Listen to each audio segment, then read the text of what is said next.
Welcome to this refresh session on test metrics and KPIs, focused on coverage, defects, and status. These indicators provide the insights you need to measure testing effectiveness, guide decision-making, and improve software quality. Let's begin with test coverage metrics. These show how much of your application has been tested and from what perspectives.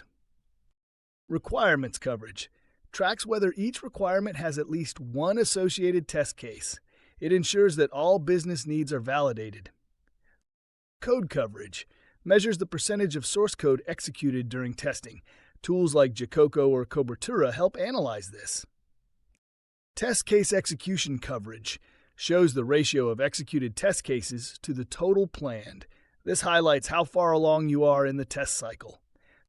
These metrics don't just measure quantity, they help assess risk and testing depth. Use them to identify gaps and prioritize testing efforts. Now, let's explore defect metrics. These reflect the quality of the application and the testing process. Defect density, number of defects per module, feature, or lines of code. High density may indicate unstable components. Defect leakage, defects found in production that escape the test phase. Lower is better. Defect removal efficiency, percentage of defects caught during testing versus total found overall. A higher number means better test effectiveness. Severity and priority distribution tracks the ratio of critical, major, and minor bugs to guide triage and risk management. These metrics are essential for understanding where defects occur, how severe they are, and whether fixes are improving quality. Next is test status metrics. These keep stakeholders informed and help teams track daily progress. Test execution progress, total passed, failed, blocked, and unexecuted test cases. Pass rate, ratio of passed tests over total executed tests, a direct indicator of stability. Defect status breakdown shows how many defects are new, in progress, reopened, or closed. Block test rate measures the impact of external dependencies on testing.